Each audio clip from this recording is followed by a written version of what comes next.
श्री सरस्वती मैया की जय, श्री कृष्णचंद्र भगवान की जय। देखिए, हम अभी तक जन्म समय का सूर्य स्पष्ट और इष्ट घटी निकाल चुके हैं। जन्म समय का सूर्य स्पष्ट जो हमने निकाला था वो आया है 8/4/32/6। इससे पहले के वीडियो में आप देख सकते हैं। अब इष्ट घटी जो है वो 4/48/50 हम निकाल चुके हैं, वो भी इससे पहले के वीडियो में निकाल चुके हैं। जन्म समय हमारा 8:30 सुबह का है, तो 8:30 सुबह का ही ये ग्रह स्पष्ट सूर्य स्पष्ट है। अयनांश के लिए विश्व सायन लग्न सारणी में ही अयनांश की एक बृहद टेबल दी है। बृहद टेबल में क्या है कि ये इसमें प्रत्येक महीने की 1 तारीख के अयनांश दिए हैं और अयनांश की गति 1 सप्ताह में 1 विकला। तो आप देखेंगे कि सन 1901 से लगाकर सन 2254 तक अर्थात 354 वर्षों के अयनांश प्रत्येक 1 तारीख के निकाल कर दिए हैं। अर्थात अभी तक जो जीवित हैं उनके और जहां तक आपके बेटे पोते रहेंगे वहां तक अयनांश का गणित करने की कतई आवश्यकता नहीं लगेगी। और ये धुनन संस्कार युक्त अयनांश निकाले हैं मैंने, और इतने विस्तृत अयनांश आपको अन्य किसी पुस्तक में नहीं मिल पाएंगे। अब देखिए, मोटे रूप से यदि हम अयनांश निकालना चाहें तो 49 पृष्ठ पर देखेंगे। हम उदाहरण ले रहे हैं 20 दिसंबर 20 का, तो पृष्ठ क्रमांक 49 पर 1 दिसंबर के अयनांश लेने पड़ेंगे। तो 1 दिसंबर के 2020 के अयनांश हैं 24/8/41, 24/8/41। और उसके बाद सप्ताह में कितने हुए? 7, 7, 14 और 7 या 21। 21 के नजदीक 20 तारीख होने से 3 विकला और जोड़ देंगे तो 41 और 3 44। इस प्रकार 24/8/44 अयनांश हो जाएंगे, जो देख के ही हम निकाल सकते हैं। 1 मिनट भी नहीं लगता है। अब देखिए, यदि फिर भी आपको नहीं आता है गणित करना, तो पृष्ठ क्रमांक 61 पर प्रत्येक तारीख के अयनांश की गति दी है, वो उस तारीख का गति इसमें जोड़ देंगे तो आपके अयनांश हो जाएंगे। कोई बड़ी भारी गणित नहीं है। अयनांश के लिए विश्व सायन लग्न सारणी बहुत ही बढ़िया है। यदि आप चाहें कि साहब मैं तो ग्रह लागवी अयनांश से लग्न साधन करूंगा, तो ग्रह लागवी अयनांश का सूत्र भी इसमें दिया है। यदि आप चाहते हैं कि साहब मैं तो सूर्य सिद्धांत के अयनांश का प्रयोग करता हूं, तो सूर्य सिद्धांत के अयनांश का सूत्र भी इसमें दिया है। कई प्रकार के अयनांश निकालने के सूत्र इसमें दिए हैं। तो आप उन सूत्रों की सहायता से किसी भी स्थान के किसी भी दिनांक के जो है आप अयनांश आसानी से निकाल सकते हैं। सिद्धांत सम्राट मत से अयनांश निकालने की विधि दी है, मकरंद की दी है। तो इस प्रकार आप किसी भी प्रकार के जो है अयनांश निकाल सकते हैं और उस प्रकार का लग्न स्पष्ट आपको इस टेबल से प्राप्त हो जाएगा। और देखिए, अक्षांश 0 से लगाकर अक्षांश 67 तक प्रत्येक 10 कला के अंतराल पर इसमें लग्न साधक सारणी दी है और उनकी सहायक सारणियां भी दी हैं, अर्थात कला विकला साधक सारणी भी है। अब देखिए कि जो पंचांगों में लग्न साधक सारणी दी गई है वे अशुद्ध परिणाम देती हैं। सूक्ष्म शुद्ध लग्न स्पष्ट उससे नहीं आता है। कभी कभी लग्न जो हमारा उस टेबल से आ रहा है वो नहीं आके अगला लग्न आ जाता है या पिछला आ जाता है और वो लग्न कुछ अलग ही बताती है। इसलिए जो पंचांग में दी गई सारणियां हैं वो अशुद्ध परिणाम देती हैं, क्योंकि वो अभी जो पंचांगों में बनी हुई है वो 24 अयनांश की सारणियां बनी हुई है और हमारे अयनांश हो चुके हैं 8 कला 44 विकला और ऊपर। या हम 23.5 अयनांश की लग्न साधन कर रहे हैं, तो वो 24 अयनांश में कहाँ शुद्ध आएगा लग्न स्पष्ट। इसलिए जो सभी पंचांग, श्री भादोमाता पंचांग को भी ये मत सोचो कि इसमें दी है, मतलब जितने भी पंचांगों में लग्न साधक सारणियां दी गई हैं वे सभी सारणियां स्थूल परिणाम देती हैं। उनका उपयोग मोटे रूप से लग्न साधन में कर सकते हैं, परंतु सूक्ष्म शुद्ध लग्न स्पष्ट करना चाहते हैं तो उसके लिए विश्व सायन लग्न सारणी ही आपका एक अच्छा सहयोग कर सकती है। तो लीजिए अब इससे लग्न साधन करते हैं। तो इसमें क्या है कि इधर 0 मेष, 1 वृषभ, 2 मिथुन, 3 कर्क, ऐसे लगातार आने पर 11 मीन दिए हैं। ऊपर 0 से लगाकर 29 तक गिनती दी है। तो यह आगे वाला अंक तो इधर से उठाना है और ये दूसरे नंबर का अंक इधर से उठाना है। इन दोनों को मिला देंगे, मिलाने पर जो मान आएगा उसको यहां लिख देंगे। अब देखिए, सबसे पहले लिखेंगे हम इष्ट घटी। हमने पहले क्या किया कि सायन सूर्य बनाया, इष्टकालिक सूर्य स्पष्ट में अयनांश जोड़े, इनका योग हुआ, वो सायन सूर्य हुआ। ये पहले के वीडियो में निकाल चुके हैं। अब देखिए इस विश्व सायन लग्न सारणी का जो लग्न आएगा वो सर्वथा शुद्ध क्यों आएगा? उसका मुख्य कारण है कि इसमें अयनांश के विकला तक का मान हम ले लेंगे, इसलिए इसमें अशुद्धि नहीं होगी। अब देखिए पहला मान लेते हैं हम कि 8-28 से मान लेते हैं। हमारे अक्षांश पटना के हैं 25-37, तो इसके नज़दीक के अक्षांश पड़ते हैं 25-40 की सारणी लेंगे। तो इधर से 8 को लिया, इधर से 28 को लिया, दोनों को मिला देंगे तो जो मान प्राप्त होगा वो हमें प्राप्त होगा 46, 40, 16। लिख दिया 46, 40, 16। अब हमारा इष्ट घटी भी यहां लिख देते हैं, इष्ट घटी।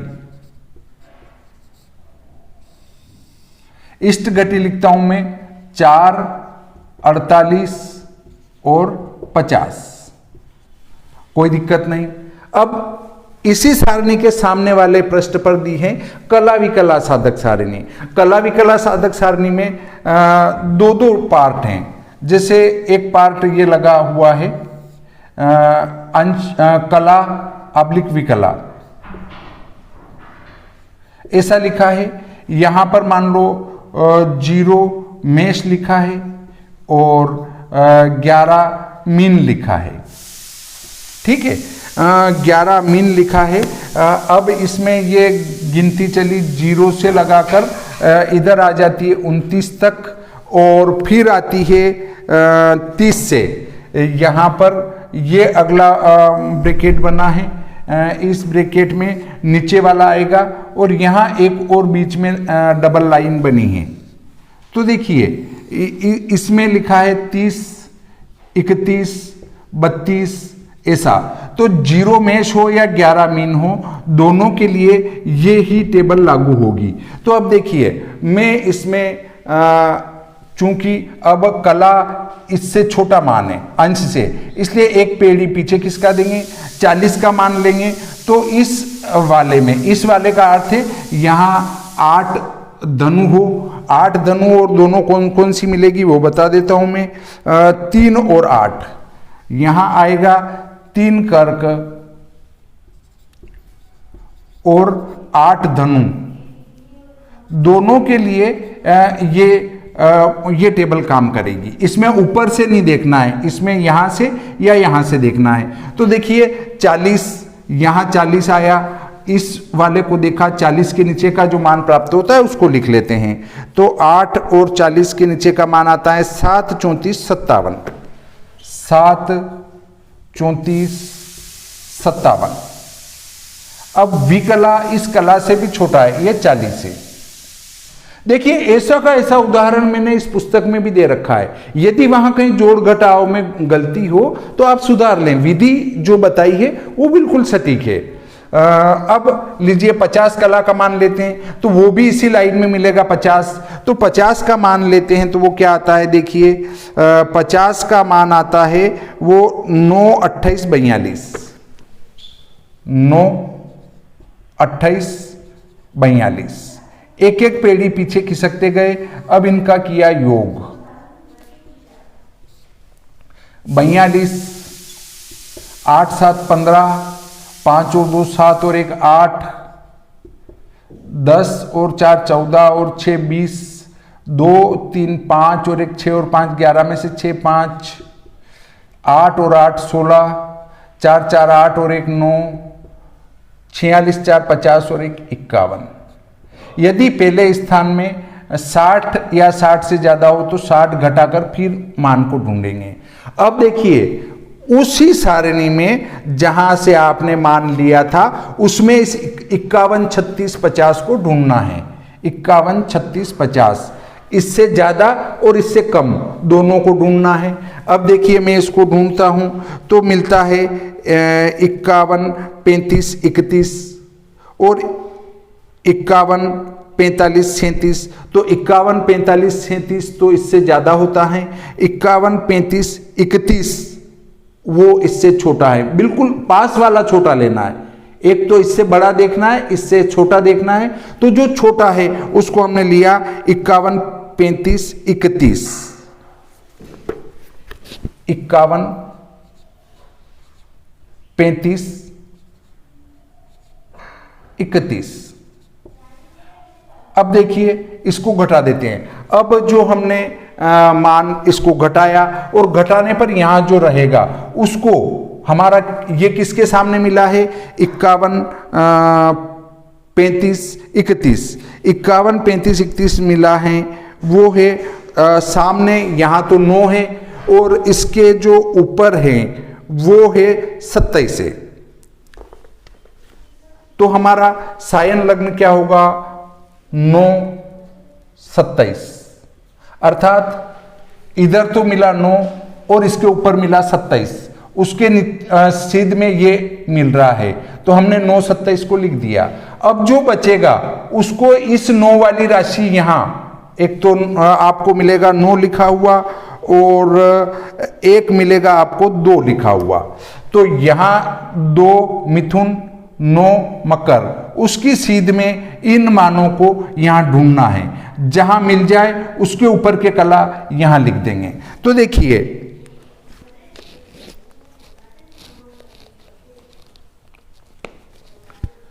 अब लेते हैं हम इसको घटा देंगे पहले तो।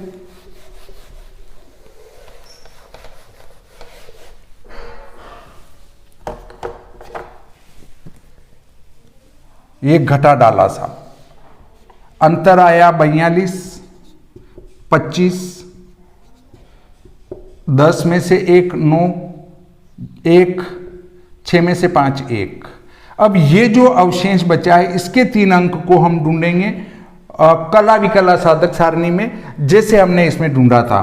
तो हमारा 9 और 27 इसका अर्थ है कि 9वीं राशि के सामने ढूंढना है। तो 9वीं राशि के सामने हम इसको ढूंढते हैं। तो देखिए 9वीं राशि के सामने जब हमने 1 19 को ढूंढा तो एक तो मिलता है हमारे पास 1 20 और एक मिलता है 1 10। तो हमको 1 20 नहीं लेते हुए उससे बिल्कुल पास वाला छोटा अंक लेना है। तो 1 10 38 मिलते हैं। तो 1 10 38 लिख लेता हूं मैं यहां 1 10 38। अब ये 1 10 38 के ऊपर कौन सा अंक है तो उसमें 7 लिखा है तो वो यहां पर हम 7 लिख देते हैं। घटा देते हैं 42 बचे, 15 में से 8 7, 8 में से 4 गए तो 4 और 8 बचे। अब इस अंतर को वापस वहीं ढूंढना है। ब्रैकेट नहीं चूक जाना चाहिए। अगर आप ब्रैकेट चूक जाते हैं तो लग्न स्पष्ट अशुद्ध आएगा। अब हमें 8 47 चाहिए तो हमें मिलते हैं 8 44 और 8 54। तो हम 8 44 ले लेते हैं। 8 44 48 उसके ऊपर 52 लिखे हैं तो 52 हम यहां लिख देंगे और 8 44 48 यहां लिख देंगे। 8 44 48, 12 में से 8 4, 10 में से 5 5, 7 में से 5 गए 2 बचे। इसको छोड़ देंगे और ये हमारा सायन लग्न स्पष्ट हो जाएगा। सायन लग्न स्पष्ट। अब इस सायन लग्न स्पष्ट में से अयनांश घटा देंगे तो निर्यण लग्न स्पष्ट हो जाएगा, जो हमारे काम का है। ये देखिए सायन लग्न, इसमें से अयनांश घटाए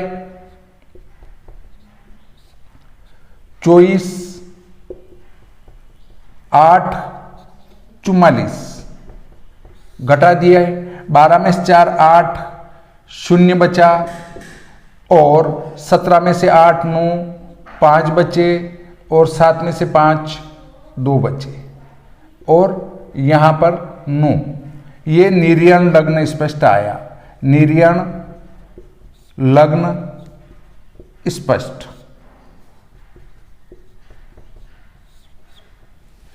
देखिए इसमें आपको कोई विशेष गणित करने की जरूरत ही नहीं लगी, केवल सूर्य स्पष्ट और इष्ट घटी निकाल लेने मात्र से ही जोड़ घटाव से लग्न स्पष्ट हो जाता है। कहीं कोई दिमाग नहीं लगाना। सिर्फ पहली बार ये पुस्तक आपको कठिन लगेगी, और जब एक बार आप ये विधि सीख गए तो खेल खेल में आप कोई सा भी लग्न स्पष्ट कर पाएंगे, आपको बहुत सरल लगेगी। और इस पुस्तक को पढ़ाने की जरूरत ही नहीं है। इसमें 2 प्रकरण है, एक तो अयनांश आपको निकालना आ ही गए, और एक आपकी लग्न सारणी। जिस अक्षांश का आप लग्न साधन कर रहे हैं उस अक्षांश की लग्न सारणी निकाल लें। बस इसमें ये 2 मैटर हैं। आप शायद इस चीज को समझ चुके होंगे। अब अगले वीडियो में मैं आपको बताऊंगा कि न तो आपको नत निकालना है, न उन्नत निकालना है, न दशम का इष्ट घटी निकालना है, कुछ भी नहीं निकालना है। सीधा दशम लग्न स्पष्ट आप निकाल लेंगे। उसके लिए बहुत सरल विधि है जो अगले वीडियो में मैं आपको बताऊंगा। देखिए केवल इस योग से ही आप दशम लग्न कैसे साधन करेंगे वो अगले वीडियो का आप इंतजार कीजिए। इस प्रकार आज का ये प्रकरण यहीं समाप्त होता है। श्री सरस्वती मैया की जय, श्री कृष्णचंद्र भगवान की जय।